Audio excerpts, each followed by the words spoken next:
आगाज करें। तमाम मुअज़्ज़िज़ अरकान से मेरी गुजारिश है कि खामोशी इख्तियार करें और फासले के साथ बैठें और तमाम एहतियाती तदाबीर को बरवे कार लाएं। जनाब स्पीकर, मैं आपका बेहद मशकूर हूं कि आज आपने एक बहुत ही अहम मसला कोविड-19 जिसने पूरी दुनिया को अपनी लपेट में ले रखा है, उस पर बहस की आगाज की इजाजत दी है। ये ऐवान और सारी कौम जानती है कि आज न सिर्फ पाकिस्तान बल्कि पाकिस्तान जैसे 209 ममालिक इस कर्ब की कैफियत में मुब्तला हैं। Sir, the house is not in order. तमाम मुअज़्ज़िज़ अरकान से मेरी गुजारिश होगी कि आपस में बातचीत ना करें। बहुत अहम मसला है, इस मसले के लिए इजलास बुलाया गया है, उस पर तवज्जो दें और गौर से बात सुनें। जी शाह महमूद कुरैशी साहब। जनाब वाला, जैसे कि आपके इल्म में है कि पिछले दिनों में पाकिस्तान की मुख्तलिफ सियासी जमातों की क़यादत ने एक मशावरत की बैठक की और सब इस नतीजे पे पहुंचे कि हमें अपना किरदार अदा करना चाहिए, इस पार्लियामेंट को अपना किरदार अदा करना चाहिए। पाकिस्तान एक पार्लिमानी निज़ाम के तहत पूरा निज़ाम चलाया जा रहा है और उस पार्लिमानी निज़ाम में जो पार्लियामेंट की अहमियत है उसे कोई इनकार कर नहीं सकता। चुनाचे इस जज्बे को सामने रखते हुए हुकूमत ने ऑपोजिशन की आरा को अहमियत देते हुए और जो हुकूमती बेंचेस के साहिबान हैं उनकी राय को मुकद्दम समझते हुए फैसला किया कि हम एक इजलास मुनक़िद करें, एक यकनुकाती एजेंडे का इजलास मुनक़िद करें जिसमें सारे मेंबरान अपनी इनपुट आपकी खिदमत में, ऐवान की खिदमत में पेश करें और वो इनपुट जो है वो नेशनल स्ट्रैटेजी जो मुरत्तब की गई है उसमें उसको परो दिया जाए ताकि हम खूब से खूबतर की तलाश में आगे बढ़ सके। जनाबे वाला, मैं सबसे पहले इस ऐवान के सामने एक जिसे कहते हैं एक बैकग्राउंड कोविड-19 का आपकी खिदमत में रखना चाहूंगा। जनाब स्पीकर, इसमें कोई शक नहीं कि ये जो चैलेंज जिससे दुनिया दो चार है बशमूल पाकिस्तान के, ये अनप्रेसिडेंटेड चैलेंज है। जनाबे वाला, इसमें भी कोई शक नहीं कि दूसरी जंग अजीम के बाद दुनिया ने इतना बड़ा बहरान नहीं देखा जो आज दुनिया जिससे दो चार है।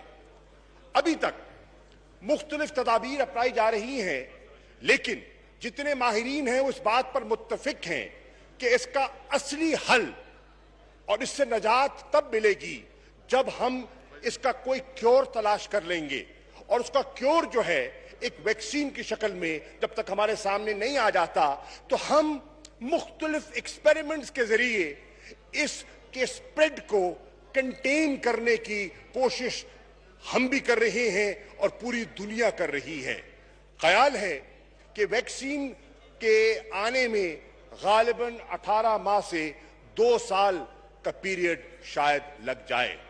अगर ये इतना अरसा दरकार है तो इस दुनिया ने और दुनिया के माशी पहिए ने भी चलना है, तो इसलिए हमें मिल बैठकर तदाबीर सोचनी होंगी, हमें मिल बैठकर हिकमत अमली अपनानी होगी जिससे कि हमारे रोजमर्रा के मामूल के काम जो हैं वो आगे बढ़ सके।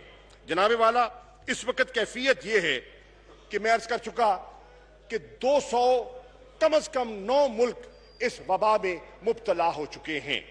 इस वक्त कैफियत यह है कि तकरीबन 40 लाख से ज्यादा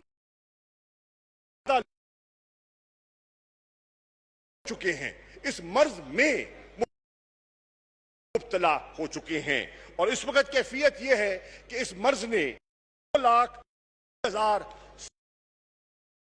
अमवात इसकी नजर हो चुकी हैं और लुक्मा अजल हो चुके हैं।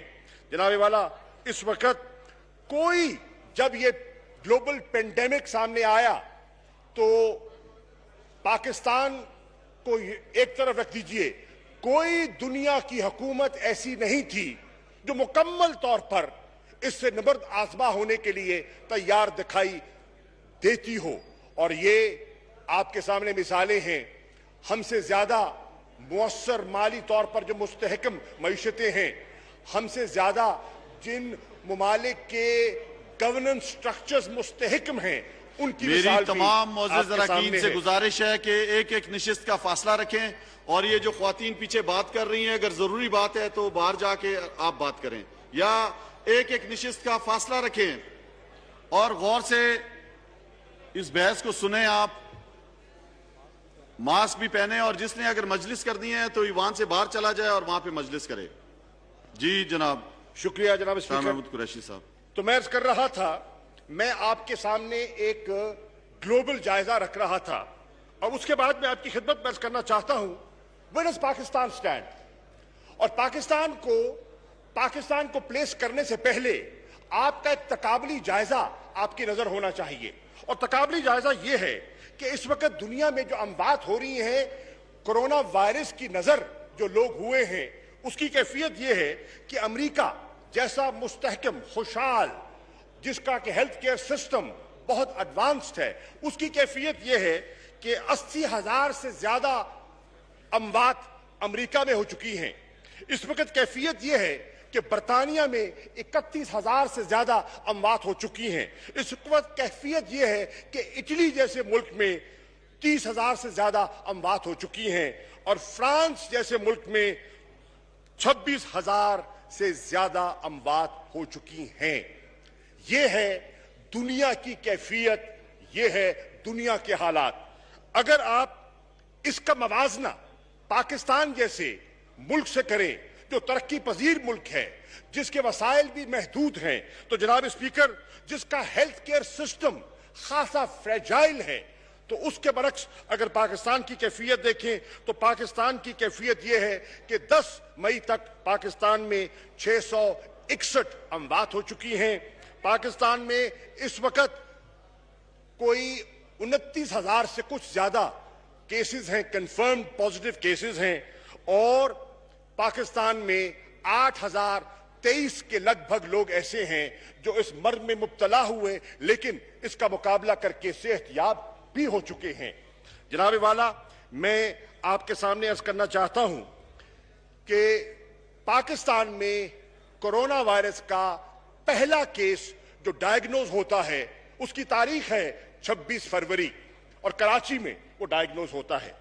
अब उसके बाद हमें देखना यह है कि जब यह वबा हमारे मुल्क को स्ट्राइक करती है तो पाकिस्तान की उस वक्त कैफियत क्या थी, पाकिस्तान की इस मर्ज से नबर्द आजमा होने के लिए हमारी तैयारी क्या थी। जनाब वाला, हमारी तैयारी की कैफियत यह थी 26 फरवरी को कि हमारी जो टेस्टिंग कैपेसिटी है एक दिन की, वो 100 टेस्ट पर डे की कैपेसिटी थी, और अल्हम्दुलिल्लाह आज मुझे ये कहते हुए इत्मीनान हो रहा है कि हमने इस अरसा में इस टेस्टिंग कैपेसिटी को बतदरीज बढ़ाकर आज हमारी जो टेस्टिंग कैपेसिटी है वो ओवर 20,000 टेस्ट पर डे की पहुंच चुकी है। जनाब वाला, जब ये हमारे सामने आती है वबा, तो उस वक्त पूरे पाकिस्तान में 8 लैब्स थी जो फंक्शन कर रही थी, और आज हमारे यहां तकरीबन 70 के करीब लैब्स हैं जो फंक्शन कर रही हैं। यह बतदरीज इजाफा आपके सामने है। जनाब वाला, कुल इस वक्त तक पाकिस्तान में 2,83,517 केसेस हैं जो टेस्ट हो चुके हैं। मैं एतराफ करूंगा, बरमला एतराफ करूंगा कि यह फिगर नाकाफी है, बजा तौर पर नाकाफी है। अगर आप पाकिस्तान की आबादी का हुजूम देखें तो उससे मवाजना करें तो दिस इज इनसफिशिएंट, इनएडिक्वेट। चला जाए जनाब वाला, अब इंशाअल्लाह जैसे जैसे हमारी कैपेसिटी में इजाफा होगा तो आप देखेंगे हमारे जो सूरत हाल है वो वैसे वैसे अया होती चली जाएगी। लेकिन इस वक्त भी अगर पाकिस्तान का मवाजना किया जाए साउथ एशिया के दीगर ममालिक से, तो आज भी जो आज हमारी कैफियत है, तो इस कैफियत को सामने रखें तो पाकिस्तान की जो टेस्टिंग एबिलिटी है, टेस्टिंग कैपेसिटी है वो साउथ एशिया में सबसे ज्यादा है। As I stand and speak to you, we are ahead of other South Asian countries. जनाब वाला, अब मैं आपके सामने दो इंपॉर्टेंट हकायक जो हैं वो रजिस्टर कराना चाहता हूं, क्योंकि आपने डिबेट का आगाज करना है और हमने आपकी इनपुट से मुस्तफीद होना है। जनाब वाला, पहली बात तो यह है, जब हम डिबेट करते हैं तो हमें ज़हन-नशीं करना होगा कि जो हेल्थ का सेक्टर है यह बुनियादी तौर पर 2010 में डिवॉल्व हो चुका है और इसका बुनियादी जिम्मेदारी सूबाई हुकूमतों को मुंतकिल हो चुकी है 18वीं तरमीम के बाद।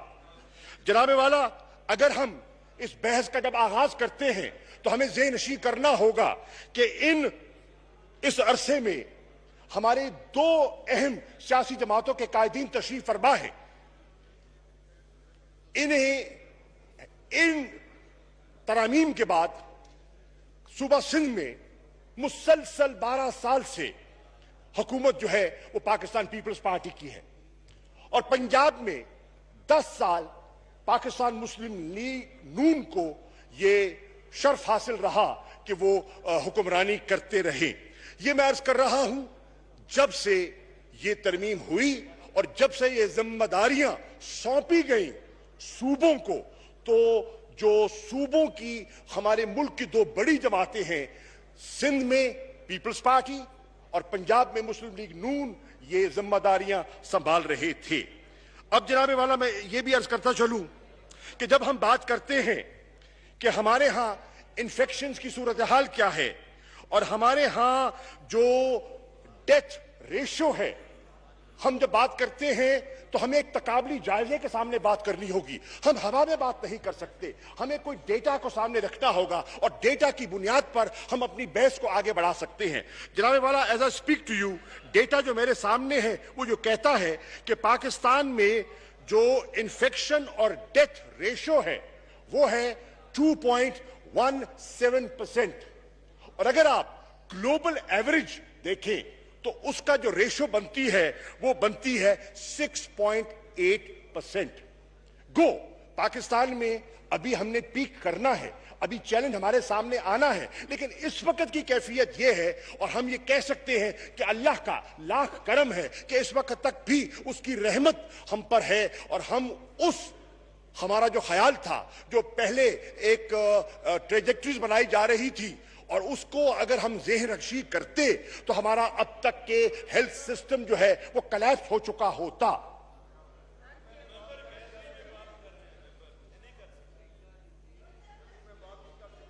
जिले उमा मोहतरमा, आप ये बाहर चली जाएं या यहाँ पे इस तरह बात ना करें आप। जी, रूल अलाउ नहीं करता जी।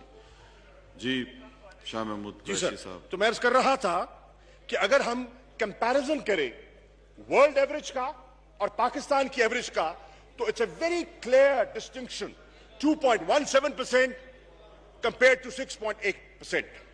अब जनाब वाला, हमने इस वबा का मुकाबला करने के लिए कुछ बुनियादी फैसले किए और उन बुनियादी फैसलों में कुछ असूल मुरतब किए।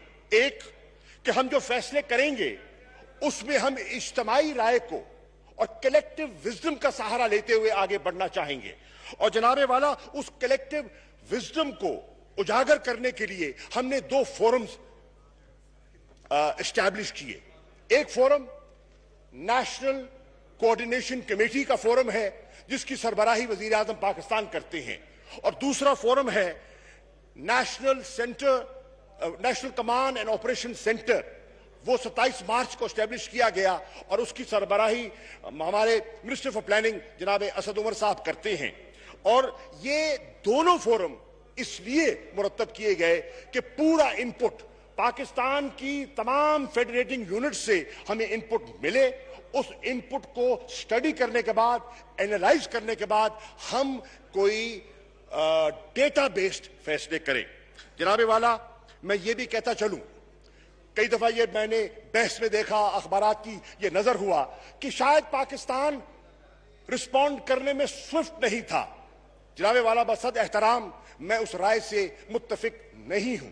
मैं समझता हूं कि पाकिस्तान ने दीगर ममालिक की निस्बत बड़ा स्विफ्ट और इमीडिएट रिस्पॉन्स किया। किस तरह, मैं अर्ज करना चाहूं, जनाब वाला, जब यह वबा सामने आती है तो पाकिस्तान की हुकूमत फिल फॉर फैसला करती है, नेशनल सिक्योरिटी कमेटी का इजलास बुलाती है, एक स्पेशल इजलास बुलाया जाता है और उस इजलास में न सिर्फ नेशनल सिक्योरिटी कमेटी के मेंबरान बल्कि स्पेशल इन्विटेशन एक्सटेंड किए जाते हैं। वजीर आला सिंध को बुलाया जाता है, वजीर आला पंजाब, वजीर आला बलूचिस्तान, वजीर आला खैबर पख्तूनख्वा, वजीर आला गिलगित बल्तिस्तान और आजाद कश्मीर के वजीर आजम को स्पेशली बुलाया जाता है कि उनके ख्यालात से मुस्तफीद होकर हम आगे बढ़े। नेशनल सिक्योरिटी कमेटी बहुत सी बहसों को समेटते हुए एक फैसला करती है कि हमें इससे दो चार होने के लिए एनसीसी की जरूरत है, तो एनसीसी मार्ज़े वजूद में आ जाती है। और एनसीसी का इजलास जब होता है तो एनसीसी का इजलास इस नतीजे पे पहुंचता है कि इसके लिए हमें एक इम्प्लीमेंटेशन आर्म चाहिए। जो फैसले एनसीसी करती है उनको अमली जामा पहनाने के लिए हमें एक इम्प्लीमेंटेशन के लिए हमें एक पूरा एक मैकेनिज्म चाहिए। तो उस मैकेनिज्म की खातिर एनसीओसी मुरतब की जाती है और उस एनसीओसी में सब सूबों को, फेडरेटिंग यूनिट्स को बशमूल गिलगित बल्तिस्तान और आजाद कश्मीर, उनको नुमाइंदगी दी जाती है और उनके जो चीफ सेक्रेटरीज हैं वो उस फोरम के मेंबर्स हैं। रोजाना की बुनियाद पर ये एनसीओसी मिलती है, 9 से 11 ये मिलती है और उसका मिलने के भी कुछ ऑब्जेक्टिव्स हैं। उसके ऑब्जेक्टिव्स क्या हैं जनाबे वाला? उसके ऑब्जेक्टिव्स मेरी नजर में 3 हैं। 3 ऑब्जेक्टिव्स हैं कि रोजाना असद उमर साहब प्रोविंशियल अपडेट्स लेते हैं from all the chief secretaries of different units, उनसे अपडेट लेते हैं। हाँ, आपके यहां सूरत हाल क्या है, हमें आगाह कीजिए, नंबर 1। नंबर 2, ये उनसे जितने स्टेक होल्डर्स हैं वो उस कमेटी के मेंबरान हैं, बशमूल एनडीएमए, बशमूल नेशनल सिक्योरिटी इंस्टीट्यूशंस और एक सर्विंग लेफ्टिनेंट जनरल जो हैं वो इनके साथ मावनत कर रहे हैं ताकि इनके फैसलों को वो अमली जामा पहना सके। जनाबे वाला, इसके बाद मैं इस कहता चलूं कि कंसल्टेशन के प्रोसेस को सामने रखते हुए ऑब्जेक्टिव क्या है? ऑब्जेक्टिव है कंसेंसस बिल्डिंग।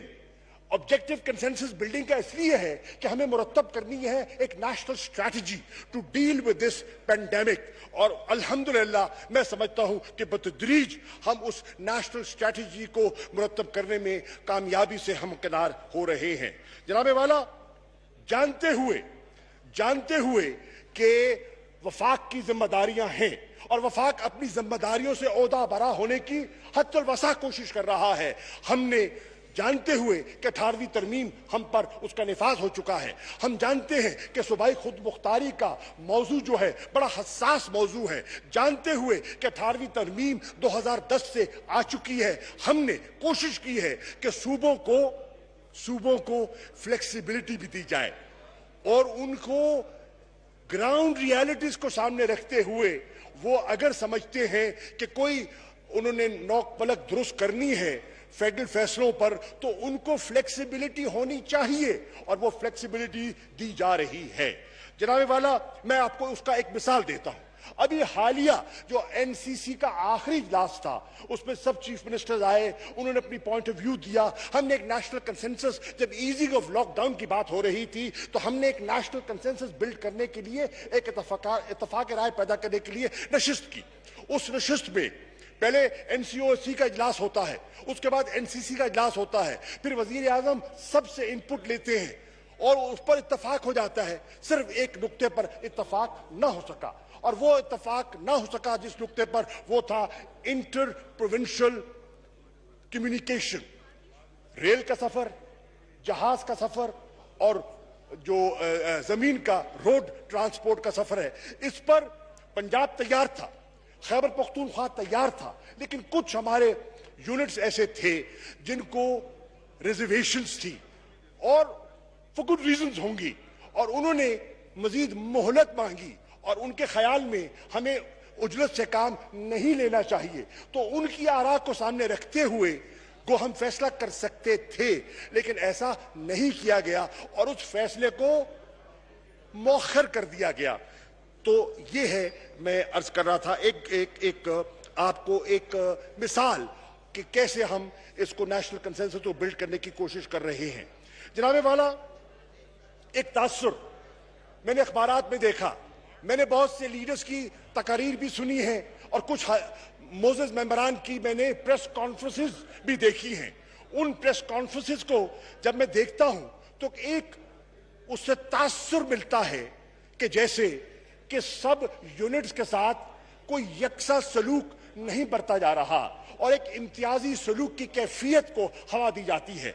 जनाबे वाला, मैं इस ऐवान के आपकी तवज्जुह से on the floor of the house ये कहना चाहता हूं, अगर ये तासुर है तो ये तासुर हकीकत पर मबनी नहीं है। वो हकीकत पर मबनी क्यों नहीं है, मैं बताता हूं उसका बुनियादी फलसफा क्या है। उसका बुनियादी फलसफा यह है कि जो कोविड है 19, ये न सिर्फ एक ग्लोबल चैलेंज है बल्कि एक नेशनल चैलेंज है और इसके लिए एक नेशनल इमरजेंसी जो है वो लागू है। और नेशनल इमरजेंसी के लिए आपने अगर रिस्पॉन्स तय करना है तो रिस्पॉन्स नेशनल हो सकता है, इलाकाई नहीं हो सकता, रीजनल नहीं हो सकता। जनाबे वाला, इसी चीज को हम जानते हैं कि ये एक ऐसी वबा है दैट रिस्पेक्ट्स नो बॉर्डर्स। ये तमीज नहीं करती अफगानिस्तान और पाकिस्तान के दरमियान, ये तमीज नहीं करती इटली और स्पेन के दरमियान, ये फ्रांस और जर्मनी के दरमियान जो बॉर्डर है उसकी तमीज नहीं करती, ये कॉन्टिनेंट्स की तमीज नहीं करती, ये फैल रही है और पूरे ग्लोब को इसने लपेट में लिया है। तो ये हो नहीं सकता कि हम पंजाब और खैबर पख्तूनख्वा को महफूज करने की अगर हमारे दिल में ख्वाहिश और खलिश है तो वो खलिश पूरी हो नहीं सकती जब तक सिंध महफूज नहीं होगा, जब तक बलोचिस्तान महफूज नहीं होगा, जब तक आजाद कश्मीर महफूज नहीं होगा, जब तक गिलगित बल्तिस्तान महफूज नहीं होगा। ये मुमकिन नहीं है। तो इस फलसफे को सामने रखते हुए हम आगे बढ़ने की कोशिश कर रहे हैं। जनाबे वाला, ये एक ऐसी वबा है, ये एक ऐसा मूजी मर्ज है जो न एथनिसिटी को देखता है न ये मजहब की तकसीम होता है। बदकिस्मती है, आई एम शॉक्ड, मैं देखता हूं जब मैं हिंदुस्तान में बहस को देखता हूं तो हिंदुस्तान की बहस की कैफियत यह है कि वहां आज जो हिंदुस्तान में कोरोना वायरस का फैलाव है और वहां की जो नरेंद्र मोदी की हिंदुत्व सोच वाली आरएसएस मेंटेलिटी वाली जो हुकूमत है वो प्रचार कर रही है कि आज हिंदुस्तान में जो कोरोना वायरस फैला है उसकी बुनियादी वजह मुसलमान हैं, उनको सुपर स्प्रेडर्स कहा जा रहा है। वहां की जो Amit Shah, Doval and the gang of 3 जो वह है हिंदुस्तान में, वो दुनिया को एक मैसेज दे रहा है, हिंदुस्तान के लोगों को मैसेज दे रहा है कि we have to protect India from corona virus, from corona जिहाद। आज वो मजहबी रंग दे रहे हैं एक ग्लोबल पेंडेमिक को। हेट स्पीच और हेट मॉन्गरिंग की जा रही है और पाकिस्तान इसकी सख्त मजम्मत करता है। जनाबे वाला, हम समझते हैं पिछले दिनों में आपके इल्म में है बहस चली, मुल्क में बड़ी बहस शुरू हुई कि आज पाकिस्तान कोरोना की जो नजर हो रहा है इसका जिम्मेदार वो जायरीन है जो ताफ्तान के जरिए पाकिस्तान आए। तो मैं इसकी भी वजाहत करना चाहता हूं कि ताफ्तान की जो कैफियत है बलोचिस्तान के लोग मुझसे बेहतर समझते हैं, एक छोटा आप बेहतर समझते हैं, आपका ताल्लुक उस सूबे से है। वो छोटा सा एक गांव है जहां एक बीएचयू की फैसिलिटी जो है हेल्थ की है और वहां बॉर्डर पर ईरान से लोग आते हैं, उनका एक जमकटा इकट्ठा हो जाता है। 4 से 5 हजार लोग वहां भेज दिए जाते हैं कुम से सफर करके। 15 घंटे का सफर है कुम से ताफ्तान तक। वो आते हैं, इज्तिमा की शक्ल में आते हैं और ताफ्तान पे जमा हो जाते हैं। मैं खुद ईरान के वजीर खारजा से बात करता हूं, उनसे दरखास्त करता हूं कि बराए करम आप जरा ठहरिए, जरा इंतजार कीजिए ताकि हम अपनी क्वारंटीन फैसिलिटीज बना सके। हमारे पास मुनासिब इंतजामात नहीं है। वो कहते हैं कि हाँ हम ताउन करेंगे, लेकिन बदकिस्मती से क्योंकि उन पर इतना दबाव था और वो सैंक्शन से मुतासरा मुल्क है तो उन्होंने दरवाजे खोलकर and they pushed 4,000 to 5,000 people into Pakistan and Pakistan had to handle those 5,000 Pakistanis who belong to this country. We cannot disown them. We had to own them. और हमने देखा कि उस कैफियत में जो से बेहतर हम कर सकते थे, हमने किया। बलोचिस्तान की हुकूमत को मैं खराज तहसीन पेश करना चाहूंगा। कस्बा पुस्ती के आलम में उन्होंने जिस तरह उन लोगों की हिफाजत की, मैं उनको खराज तहसीन पेश करना चाहूंगा। जनाबे वाला, मैं मुल्तान के लोगों को खराज तहसीन पेश करना चाहूंगा। पंजाब की सबसे बड़ी क्वारंटीन जो है मुल्तान में कायम की जाती है और ताफ्तान के 1250 लोग मुल्तान मेजबानी करता है। अल्हम्दुलिल्लाह आज उस क्वारंटीन में एक भी मरीज नहीं है, सब खैरियत से अपने घरों को जा चुके हैं अल्हम्दुलिल्लाह। जनाबे वाला, मैं अर्ज करता चलूं, फिर हमारे मुल्क में यह भी बात आई कि जो कोरोना है तबलीगियों की नजर कर दिया गया, तबलीगियों पर उंगली उठाई गई। ये भी सितम ज़रीफ़ी है कि हमने किस जावियों से हमने इस ग्लोबल पेंडेमिक को एड्रेस करने की कोशिश की है। बहरनो मैं आगे बढ़ना चाहता हूं। जनाबे वाला, ये मैं कहना चाहूंगा कि वो जो सूबे कहते हैं कि इम्तियाजी सलूक बढ़ता जा रहा है, बसात एहतराम ये दुरुस्त नहीं है। बेहतरी की गुंजाइश हो सकती है, आप बेहतरी का मुतालबा करें, हम अपने वसाइल के अंदर रहते हुए हर मुमकिन कोशिश करेंगे बेहतरी के लिए। लेकिन मैं एक तकाबली जायजा आपके सामने जरूर रखना चाहूंगा और उस तकाबली जायजे पर, क्योंकि चेयरमैन पाकिस्तान पीपल्स पार्टी जनाब बिलावल भुट्टो जरदारी तशरीफ फरमा है, मैं इनकी नजर ये करना चाहूंगा कि एक तासुर मिला कि सिंध के साथ नाइंसाफी हो रही है। तो मैं ये अर्ज करना चाहूंगा, पहले हमने एक फेडरल लेवल पर एक प्रोग्राम का आगाज किया। उस प्रोग्राम का नाम है एहसास कफालत प्रोग्राम। एहसास कफालत प्रोग्राम किसी एक सूबे तक महदूद नहीं है, वो पूरे पाकिस्तान पे लागू होगा। और इस वक्त तक मैं पंजाब की बात नहीं कर रहा, मैं खैबर पख्तूनख्वा की बात नहीं करता, मैं बलोचिस्तान की बात नहीं करता। सिंध में इस वक्त तक as on the 10th of May Sindh के लोगों को 26 अरब रुपया कैश असिस्टेंस एहसास के जरिए पहुंच चुकी है। जनाबे वाला, सिंध के लोगों को 23 लाख कुंभों को, अफराद को नहीं, 23 लाख कुंभों को यह कफालत पहुंच चुकी है। जनाबे वाला, इकोनॉमिक स्टिमुलस, इस हुकूमत ने पाकिस्तान की तारीख का सबसे बड़ा इकोनॉमिक स्टिमुलस दिया।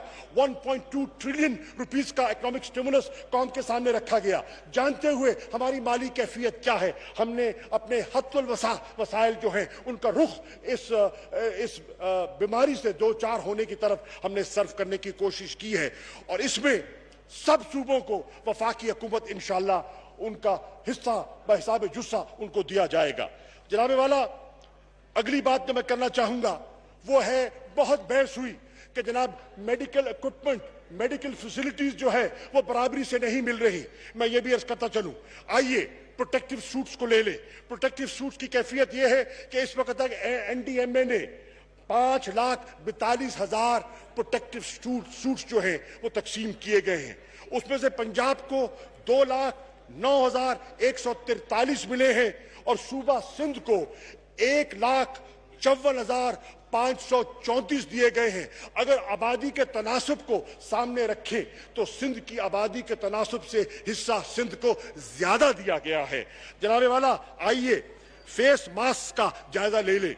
कुल फेस मास्क जो अभी तक NDMA ने तकसीम किए हैं वो हैं 44,69,030, जिसमें से पंजाब को 9,79,106 दिए गए हैं और सिंध को 8,26,163 दिए गए हैं। जनाबे वाला, N95 मास्क, अगर इसका कुल जो मुल्क में तकसीम हुए हैं 1,99,555, इसमें पंजाब को 60,784 और सिंध को 30,142 दिए गए हैं।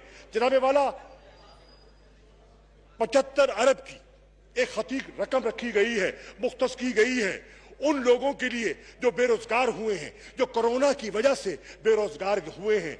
वो उन बेरोजगार लोगों में तकसीम की जाएगी, उसमें कोई इम्तियाज बरता नहीं जाएगा, उसमें कोई सुबाहियत नहीं आप देखेंगे। पूरे पाकिस्तानी जो मुस्तहिक होगा, जो मेरिट और क्राइटेरिया पे आएगा, उसको वो पैसा, उसको कैश असिस्टेंस उसमें तकसीम की जाएगी।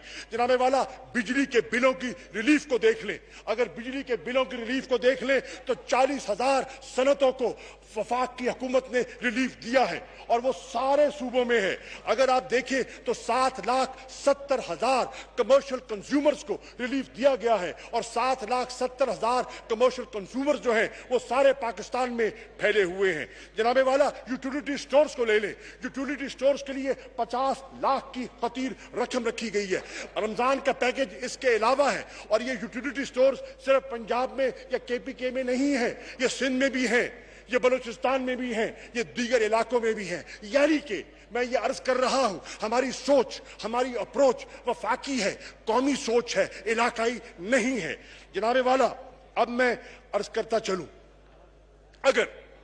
अगर ये ऐवान वसाइल को मद्देनजर रखे तो फिर एक बेंचमार्क नेशनल फाइनेंस कमीशन का है और नेशनल फाइनेंस कमीशन के बेंचमार्क की तफसीलात में जाने की वक्त इजाजत नहीं देता, वक्त के दामन में गुंजाइश नहीं है। लेकिन जनाबे वाला, जब बजट आएगा तो बात कर ली जाएगी। लेकिन उसकी कैफियत यह है कि आज उस NFC अवार्ड की नजर यह है कि जितने सूबे जो माजी में डेफिसिट हुआ करते थे, आज वो सूबे सरप्लस सूबे हो गए और वो जो मरकज है वो तकरीबन इंसॉल्वेंट हो चुका है। अगर ये देखा जाए, सेहत सूबाई 18वीं तरमीम अवार्ड सरप्लस, ये है एक जायजा। जब आप सामने रखते हैं तो हमें आगे बढ़ना होगा।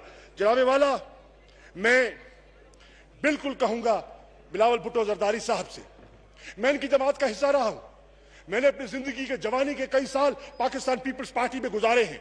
वो पीपल्स पार्टी जो मुझे याद है, वो जुल्फिकार अली भुट्टो की पीपल्स पार्टी वफाक की बात करती थी, वो बेहतरमा बेनजीर भुट्टो की पार्टी वफाक की बात किया करती थी। मैं आज हैरान होता हूं कि आज वफाकी सोच सुबाहियत में मुब्तला क्यों हो गई है। आज हमारी सोच एक रीजन तक महदूद क्यों हो गई है। आपका तो लिबादा वफाक का लिबादा था, आज आप सुबाई। हाँ, पीपल्स पार्टी से वफाक की खुशबू आया करती थी और आज मैं सुबाई तासुब की बू जब देखता हूं तो मुझे तशवीश होती है और मैं समझता हूं कि इसमें हमें नजरसानी करनी होगी। जनाबे वाला, वक्त आ गया है। पेंडेमिक कौन सा तकाजा कर रहा है कि हमने एक कार्ड खेलना है और वो नेशनल कार्ड है, वो पाकिस्तानी कार्ड है। सिंध कार्ड या कोई कार्ड आज पाकिस्तान की जरूरत नहीं है। आज पाकिस्तान कार्ड की जरूरत है और पाकिस्तान कार्ड को हम सामने रखकर आगे बढ़ना चाहते हैं। जनाबे वाला, अब बहुत बहस हुई कि लॉकडाउन को ईज कर दिया गया। ये कैसी हुकूमत है, ये कैसे फैसले करती है, ये कितने अनाड़ी हैं, ये कितने अनजान हैं। एक तरफ कोरोना जो है वो पीक कर रहा है, राइजिंग इन्फेक्शंस हैं और आप लॉकडाउन को ईज कर रहे हैं। तो ये क्या हिमाकत कर रहे हैं। ये बहुत बहस चली। वो बहस सिर्फ पाकिस्तान में नहीं है जनाब स्पीकर, ये बहस पूरी दुनिया में हो रही है। अमेरिका की रियासतों के अंदर बहस है, यूरोप के अंदर बहस है। कल जर्मनी के अंदर लॉकडाउन के खिलाफ एहतजाज हुआ। आज इटली जो था यूरोप का, आज वो ईज कर रहा है, वो लॉकडाउन ईज कर रहा है। आज यूरोप का हर मुल्क जो इसमें जकड़ा रहा है, वो देख रहा है, जो इकोनॉमिक रिसेशन को देख रहा है, जो इकोनॉमिक कॉन्ट्रैक्शन को देख रहा है। और आज इंटरनेशनल फाइनेंशियल इंस्टीट्यूशंस कह रहे हैं कि दुनिया की जो ग्लोबल इकोनॉमी है वो 3% से कॉन्ट्रैक्ट करेगी। अगर 3% से ग्लोबल इकोनॉमी कॉन्ट्रैक्ट करती है mister speaker, that comes into trillions of dollars. जो एस्टैब्लिश्ड इकोनॉमीज हैं, अगर वो ये बोझ नहीं ले सकती तो पाकिस्तान की इकोनॉमी की कैफियत, जब हमने हुकूमत संभाली, जो मैक्रो इकोनॉमिक इंडिकेटर्स थे वो किस रुख थे, वो पाकिस्तानी कौम भी जानती है और इंटरनेशनल फाइनेंशियल इंस्टीट्यूशंस भी जानते हैं। सो Pakistan, Mr. Speaker, was facing a twin challenge. And what is the twin challenge? Leaders of different political parties are sitting here. The twin challenge Pakistan is facing is we have to protect the people of Pakistan from coronavirus. We have to save lives. हमें जानें बचानी है, corona की लपेट से जानों को बचाना है. At the same time, हमने पाकिस्तान का जो इकोनॉमिक स्लो डाउन की वजह से, इकोनॉमिक कॉन्ट्रैक्शन की वजह से जो हमारा लाइवलीहुड्स है जो मुतासिर हो रही हैं और भूख अफलास से जो अमवात का खदशा है, उससे भी हमने पाकिस्तान को महफूज करना है. मैं चंद फैक्ट्स इस ऐवान की खिदमत में पेश करना चाहता हूं. नंबर 1, जनाबे वाला, मैं आपकी नजर करना चाहता हूं, और ये मैं नहीं, मैं तो एक्सपर्ट नहीं हूं, हम तो एक्सपर्ट से रहनुमाई लेते हैं, और जो एक्सपर्ट्स हैं वो कह रहे हैं कि पाकिस्तान का जो इन्फेक्शन का कर्व है वो दुनिया और यूरोप और अमेरिका के कर्व से कदरे मुख्तलिफ है. वहां एक्सपोनेंशियल ग्रोथ होती है और शार्प राइज होता है, लेकिन पाकिस्तान का अगर मवाजना करें तो यहां ग्रोथ हो रही है, लेकिन it's slower and the curve is much flatter as compared to Europe and America. Now I will build on that. Number 1. Number 2, जनाब वाला, अगर देखा जाए, अगर हमारा कर्व स्लोअर है और फ्लैटर है, इसका मतलब है when do we peak? Nobody knows. I cannot predict. You cannot predict when will Pakistan peak. It can peak end of May. It can peak early June. It can go up to July. Can Pakistan and the economy of Pakistan afford a prolonged lockdown? The answer is no. The answer is no, and we have to devise, and we have to look at the ground realities to devise a strategy. जनाबे वाला, इसको मैं एक और जाविये से देखता हूं. अगर हम देखते हैं पाकिस्तान का डेथ रेट इस वक्त तक, तो 2 अमवात होती है पर 1 मिलियन. और अगर मैं इटली से मवाजना करूं तो इटली का जो फैक्ट और फिगर सामने है वो है 414 अमवात पर मिलियन. तो ये है डेटा, एंड डेटा स्पीक्स.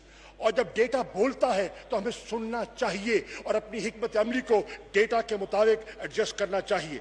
जनाबे वाला, हमने ये भी देखा, और मैं खराज तहसीन पेश करना चाहूंगा मुराद अली शाह साहब को. मुराद अली शाह ने अच्छा काम किया तो हमें दाद देनी चाहिए. हमें कोई आर नहीं है, हमें कोई घबराहट नहीं है किसी की तारीफ करने में, क्योंकि ये मसला कौमी है. और लेकिन मैं कहता चलूं, पूरी कौम इस बात की गवाह है कि मुराद अली शाह की कोशिश के बावजूद, मुराद अली शाह की नेक तमन्नाओं के बावजूद, सिंध में लॉकडाउन जो कहते हैं वो उस तरह से मौसर नहीं हो सका जिस तरह वो चाहते थे. डिफेंस में हुआ, क्लिफ्टन में हुआ, लियारी में नहीं हुआ, स्लम्स में नहीं हुआ, कच्ची आबादियों में नहीं हुआ, रूरल सिंध में नहीं हुआ. थरपारकर, उमरकोट, पीर जो गोट की कैफियत आपके सामने है, और पीर जो गोट की पूरी कौम ने देखा कि वहां कैफियत क्या है. जनाबे वाला, हमने देखना यह है कि अगर हम उस प्रोलॉन्ग लॉकडाउन की तरफ जाते हैं तो मुझसे ज्यादा असद उमर साहब बता सकते हैं. हमारे माहिरीन ने कहा था, पाइट ने कहा, इकोनॉमिस्ट ने कहा कि पाकिस्तान में सिर्फ कोरोना की वजह से जो एडिशनल ले ऑफ्स हैं वो हो जाएंगे 18.6 million. 18.6 million layoffs. That was the danger. उसके साथ साथ हमारी एक बहुत बड़ी आबादी का हिस्सा गुर्बत की लकीर के नीचे जिंदगी बसर करता है. जनाबे वाला, अगर प्रोलॉन्ग हम लॉकडाउन बरकरार रखते और ईज की तरफ न जाते तो एक खदशा था कि एडिशनल 21 से 71 मिलियन लोग गुर्बत की लकीर के नीचे खिसक जाते. They would have come beneath the poverty line. तो इन सब चीजों को सामने रखते हुए जनाबे वाला, हुकूमत पाकिस्तान ने, वफाक की हुकूमत ने मशावरत के साथ ईज करने की कोशिश की. यह कहा जाता है कि हमसे मशवरा नहीं किया, गलत है. ईज के मशवरे में सारी सूबाई हुकूमतों ने अपनी आमादगी का इजहार किया. आमादगी के बाद ये ईज डाउन का प्रोसेस आगे शुरू किया गया. जनाबे वाला, मैं ये भी कहता चलूं कि यह तासुब दुरुस्त नहीं होगा जो कुछ लोग कहते हैं कि वफाकी हुकूमत ने अपनी जिम्मेदारी एब्डिकेट कर दी है. No sir, we have not abdicated our responsibility. We are aware of our responsibility, but the decisions we are taking are data based, and the risk we are taking, nothing is free of risk, but the risk we are taking is in line with the data available with us. जनाबे वाला, ये मैं कहता चलूं कि कोई मुल्क आज कोरोना को तन्हा इसको शिकस्त नहीं दे सकता। अगर हम रीजन में इत्तेफाक ना करें, नरेंद्र मोदी वो भेड़िया जिसने मकबूजा कश्मीर में जुल्म जारी रखा हुआ है, उस भेड़िए ने जब हमें दावत दी कि सार्क के फोरम पर आप आए और हम समिट लेवल की एक गुफ्तगू करना चाहते हैं कोविड-19 को सामने रखते हुए, तो पाकिस्तान ने कहा हमें तुम्हारी शक्ल, तुम्हारी पॉलिसी, तुम्हारी सोच, तुम्हारा हिंदुत्व फलसफा कबूल नहीं है, लेकिन इंसानियत की खातिर हम बैठने को तैयार हैं। इंसानियत के खातिर हम बैठे और हमने उनके साथ इंगेज किया। जनाबे वाला, मैंने खुद प्रपोज किया कि सार्क के जितने मिनिस्टर्स ऑफ हेल्थ हैं, पाकिस्तान मेजबानी करेगा और हम उनको दावत देते हैं। चुनाचे पाकिस्तान ने मेजबानी की और सार्क के फोरम पर हमने हेल्थ मिनिस्टर्स कॉन्फ्रेंस मुनक्किद की। डॉक्टर जफर मिर्जा साहब ने उसकी सदारत की और सब ने उसमें अपना इनपुट दिया, ताकि हमारी एक नेशनल के अलावा हमारी एक रीजनल अप्रोच जो है वो भी मुरतब की जा सके। जनाबे वाला, मैं ये कहता चलूं कि लोगों के ताउन के बगैर हुकूमतें काफी नहीं है। सिंध की हुकूमत काफी नहीं है, पंजाब की हुकूमत काफी नहीं है, बलोचिस्तान की हुकूमत काफी नहीं है, खैबर पख्तूनख्वा की हुकूमत काफी नहीं है। जब तक आवाम का तावन और जो SOP लागू किए गए हैं, जब तक वो उनको संजीदगी से नहीं लेंगे, तो हुकूमती मशीनरी, हुकूमती रिसोर्सेज काफी नहीं होंगे कोविड-19 का मुकाबला करने के लिए। इसी चीज को सामने रखते हुए हमने स्मार्ट लॉकडाउन की बात की है। What is smart lockdown? लोगों ने इसका तमस्खरे उड़ाए, लोगों ने मजाक उड़ाया। Smart lockdown, what is smart lockdown? I will tell you what smart lockdown is. Smart lockdown is a concept based on the principle of TTQ. What is TTQ? TTQ is track, trade, and quarantine. We feel, the federal government feels that this is a more effective and a more cost-effective way of dealing with COVID-19. जनाबे वाला, इसके लिए मैं गुजारिश करूंगा कि हमने रास्ता निकाला है, कौम पे तबाद में लिया है, सूबों का तबाद में लिया है, और हमारी ख्वाहिश है कि मुल्क की मईशत भी बच जाए और जानें भी बच जाएं। लेकिन खुदा न खास्ता अगर हुकूमत ने महसूस किया कि लोग तावन नहीं कर रहे और अमवात में इजाफा होता है, बेजा इजाफा होता है, तो नजरसानी का इस्तेकाक हम रखते हैं। सो इन कंक्लूजन मिस्टर स्पीकर, हमने, हुकूमत पाकिस्तान ने, बहुत से लोगों ने कहा इजलास मत बुलाओ, बहुत से लोगों ने कहा इजलास मत बुलाओ, बड़ा खतरनाक होगा, लेकिन हमने फैसला किया, आपकी आरा से मुस्तफीद होने के लिए फैसला किया कि हम अकले कुल नहीं हैं और हम चाहते हैं, हम आपका पार्लियामेंट का इनपुट चाहते हैं और आपके इनपुट को हम उससे हासिल करना चाहते हैं। वक्त गुजर गया, ब्लेम गेम हो गई, 2.5 महीने ब्लेम गेम होती रही। हर टॉक शो पे आपने एक दूसरे पर नुक्ते कसे, हर टॉक शो पे हमने पगड़ियां उछाली। आज पगड़ी उछालने का वक्त नहीं है। आज कौम की आवाम, पाकिस्तान की आवाम तकाजा कर रही है कि पाकिस्तान की क़यादत जिम्मेदारी का सबूत दे, और मुझे यकीन है कि पाकिस्तान की क़यादत जिम्मेदारी का सबूत देगी।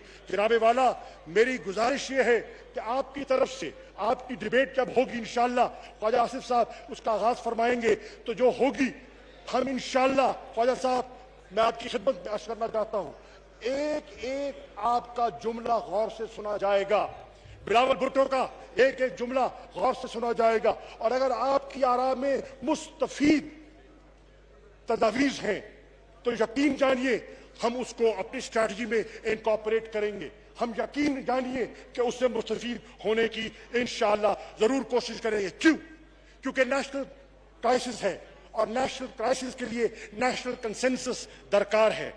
और जनाबे वाला, आखिरी बात, हमारे पाकिस्तानी, स्टैंडर्ड पाकिस्तानी, वो पाकिस्तानी जिनके बलबूते पर इस मुल्क की मईशत चलती है, जिनकी तरासील से पाकिस्तान की मईशत का पहिया घूमता है, उसमें आज 1,10,000 पाकिस्तानी 1,10,000 पाकिस्तानी दयारे गैर में कस्बा पुरसी के आलम में वीजे खत्म हो गए, जेबें खाली हैं, वो पाकिस्तान आने के लिए तरस रहे हैं और हुकूमत पाकिस्तान उनके लिए कोशिश कर रही है। हम 20,000 के करीब लोगों को वापस ला चुके हैं, हम उसमें इजाफा चाहते हैं, लेकिन जनाबे वाला वफाकी हुकूमत इजाफा नहीं कर सकती जब तक सिंध तावन नहीं करेगा, जब तक पंजाब तावन नहीं करेगा, जब तक खैबर पख्तूनख्वा तावन नहीं करेगा, तब तक ये हमें अपनी सहूलतों से मुयस्सर नहीं होंगे और क्वारंटीन कैपेसिटी को इजाफा नहीं करेंगे या हमें होम क्वारंटीन की इजाजत नहीं देंगे तो हम जो 7,000 लोग हर हफ्ते ला रहे हैं उसकी कैपेसिटी को बढ़ा के 12,000 तक ले जाएं। तो जनाबे वाला उस वक्त तक वो पाकिस्तानी जो आपकी मईशत को सहारा देते हैं, हर आड़े वक्त में जलजला आए, फ्लड आए, वो आपके आवाज पर लब्बैक कहते हैं, वो आज इस रवान की तरफ देख रहे हैं, वो आज सूबाई हुकूमतों की तरफ देख रहे हैं कि सूबाई हुकूमतें उनके साथ क्या सलूक करती हैं। मैं वफाक की तरफ से, मैं वसीयत पाकिस्तान के वज़ीर खारजा आपसे मुद्दबाना अपील करता हूँ कि नजरसानी कीजिए और उन पाकिस्तानियों को मुल्क आने के लिए उनके लिए मौके मुयस्सर कीजिए। जनाबे वाला, मैं इन्हीं अल्फाज के साथ आपका और मोज़ेज़ मेंबरान का शुक्रिया अदा करता हूं। पाकिस्तान जिंदाबाद। बहुत शुक्रिया जी।